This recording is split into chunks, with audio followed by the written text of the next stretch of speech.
కొంచెం దూరం మాడిమా, కొంచెం దూరం మాడి. వేరే ప్లాట్ఫామ్ అంతా కడుతున్నాను, ఒక నెల రోజులు భరించండి, తప్పదు. ఓకే,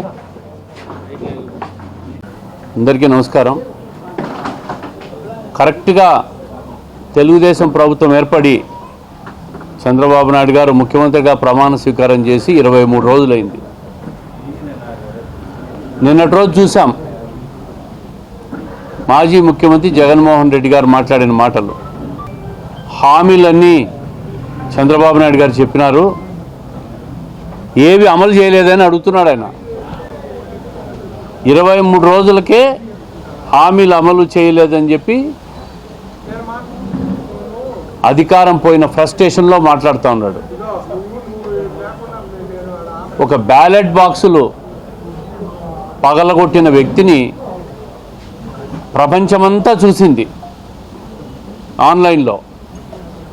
ఆ వ్యక్తిని పరామర్శించేదానికి జైలుకు పోయి నెల్లూరులో మాజీ ముఖ్యమంత్రి గారు ఆయన ఏదో తప్పు చేయలేదు, గాంధీ మహాత్ముడు, సచ్చీలుడు, ప్రజాస్వామ్య పద్ధతిగా ఎన్నికలు చేశాడు అని పరామర్శించి చంద్రబాబు నాయుడు గారికి హెచ్చరికలు జారీ చేస్తూ ఉన్నాడు.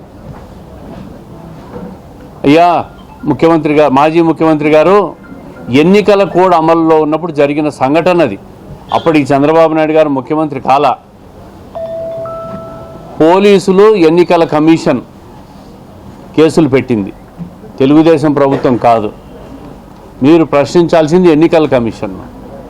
సాక్షాత్ ఎన్నికల కమిషనే నువ్వు పగలగొడుతున్న బాక్సులు చూసి కేసులు పెట్టింది.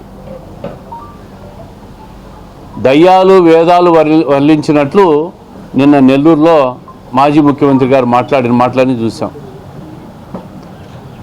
ముఖ్యమంత్రి అయిన 19 రోజులకే అతిపెద్ద సంక్షేమ కార్యక్రమం రాష్ట్ర వ్యాప్తంగా 4,200 కోట్లు ఖర్చు పెట్టి 3,000 నుంచి 4,000 రూపాయలు పెన్షన్ ఇచ్చింది తెలుగుదేశం ప్రభుత్వం.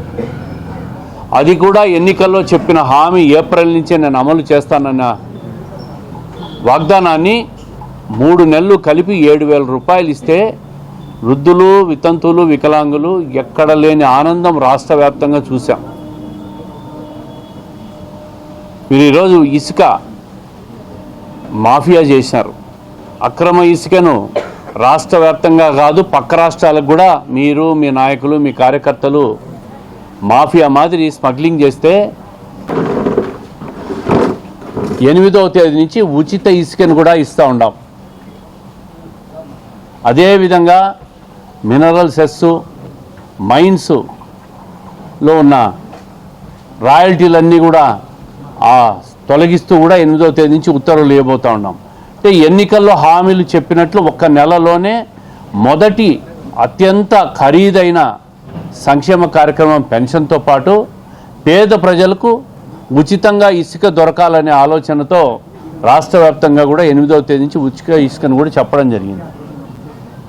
రాబోయే రోజుల్లో ఏవైతే సూపర్ 6 కార్యక్రమాలు చెప్పారో కూటమి ప్రభుత్వం అన్నీ కూడా వరుస క్రమంలో హామీలు ఇవ్వడం జరుగుతుంది. రెండో విషయం, నిన్న ఢిల్లీకి పోయి మా ముఖ్యమంత్రి గారు ఎంతమంది కేంద్ర మంత్రులను కలిశారో జగన్మోహన్ రెడ్డి గారికి అర్థమైందనుకుంటా. ప్రతి మంత్రి దగ్గర రాష్ట్ర అభివృద్ధి మీద, రాష్ట్రంలో జరగాల్సిన భవిష్యత్ కార్యక్రమాల మీద, రాష్ట్రాన్ని పునర్నిర్మించాలనే ఆలోచనతో నిధులు రాబట్టేదానికి పోయి ఏ మంత్రి దగ్గర ఏ కార్యక్రమాలు చేశారో స్పష్టంగా అన్నీ కూడా మీడియాకు చెప్పడం జరిగింది. 5 సంవత్సరాలుగా ఈ మాజీ ముఖ్యమంత్రి గారు ఢిల్లీకి ఎన్ని పర్యటనలు చేశారు? ఒక్క పర్యటనలో ఉన్న రాష్ట్ర ప్రయోజనాల కోసం ఎప్పుడన్నా మాట్లాడా? కలిసి వచ్చిన తర్వాత ప్రధానులు కానీ మంత్రులు కానీ ఎందుకు కలిసి వచ్చాను అని చెప్పి ఏ రోజైనా ప్రెస్ మీట్ పెట్టాడా? ఏ కార్యక్రమంలోకి పోయినా కూడా ఆయన సొంత కేసుల గురించి మాట్లాడాడు, తప్పించుకుండే వ్యవహారాల మీద మాట్లాడాడు, రాష్ట్ర ప్రయోజనం గురించి ఒక్కరోజు కూడా మాట్లాడలేదు. ఈరోజు ఇంతమంది మంత్రులు కలిసి కూడా ప్రతి మంత్రివర్గంతో కూడా ఏ నిర్వహణ చేయాలా, రాష్ట్రానికి ఏం కావాలా, నిధులు ఏ విధంగా రావాలా, పోలవరం నిర్మాణం ఏ విధంగా చేయాలా, దానికి నిధులు ఏ విధంగా ఇస్తారు, రాజధాని నిర్మాణం అమరావతి ఏదైతే మధ్యలో ఆగిపోయి ఈ ధ్వంసం చేసిన ప్రభుత్వం ఆపేసిందో దాన్ని మళ్ళా పునర్నిర్మించాలంటే నిధులు ఏ విధంగా తీసుకురావాలా అనే దాని మీద 2 రోజులుగా ఆయన చేసిన కృషి నిజంగా ప్రశంసనీయం. ఆ మనిషిని ఈరోజు 20 రోజుల్లోనే నీ స్కీమ్లన్నీ నువ్వు ఇంప్లిమెంట్ చేయాలి. ఏమైపోయినాయి నీ అమ్మఒడి అంటావు, ఏమైపోయినాయి నీ ఈ కార్యక్రమాలు అంటావు, నువ్వు రకరకాల ప్రశ్నలు వేస్తావు. అంటే మీరు వచ్చిన తర్వాత 5 సంవత్సరాల్లో ఆర్థికంగా ధ్వంసం చేసిన ఈ రాష్ట్రాన్ని పునర్నిర్మించేదానికే ఢిల్లీకి పోయింది. నీలాగా స్వార్థం కోసం, కేసుల మాఫీ కోసం పోలా. ఈరోజు ప్రజలకు మొహం చూపించలేక, ప్రజలకు ఏమి చెప్పాలో ఓడిపోయిన తర్వాత అర్థం కాక జైల్లో ఉన్న ఖైదీలను చూసేదానికి పోయినావు, ప్రజలకు మొహం చూపించలేక. ఒక ఫియర్ సైకోసిస్ అని మాట్లాడుతున్నావు. ఫియర్ సైకోసిస్ అనేది మీరు చేసిన ప్రయత్నం, మీరు చేసిన ప్రయోగం, మీరు ఆచరించిన విధానం. 5 సంవత్సరాలుగా ప్రజలను ఒక భయభ్రాంతులకు గురి చేసి ల్యాండ్ టైటిలింగ్ యాక్ట్ అనేది ఒకటి తీసుకొచ్చి ప్రజల ఆస్తులను దోచేయాలని చూశారు.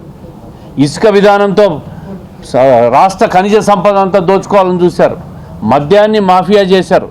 ప్రైవేటు భూములను ఆక్యుపై చేసుకొని ఎక్కడ చూసినా కూడా రాష్ట్రంలో ప్రజలను ఒక భయభ్రాంతులకు గురి చేసినారు.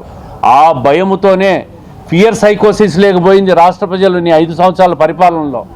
ఆ ఫియర్ సైకోసిస్తో ఈరోజు ఓటనే ఆయుధంతో సైలెంట్గా 175కు 164 స్థానాలు తెలుగుదేశం కూటమి ప్రభుత్వానికి ఇచ్చారంటే మీ పరిపాలన మీద ఎంత వ్యతిరేకత వచ్చిందో మీరు ఒక్కసారి అర్థం చేసుకోవచ్చు. ఆ రోజేమో ప్రజాస్వామ్యబద్ధంగా ఓట్లేశారు 2019లో అని మాట్లాడినారు. ఈరోజేమో ఈవీఎంలు ట్యాంపరింగ్ చేశారని చెప్పి దాన్ని చెక్ చేయాలని మాట్లాడతారు. అంటే మీరు గెలిస్తే ప్రజాస్వామ్యం, మీరు ఓడితే ఈవీఎంలా?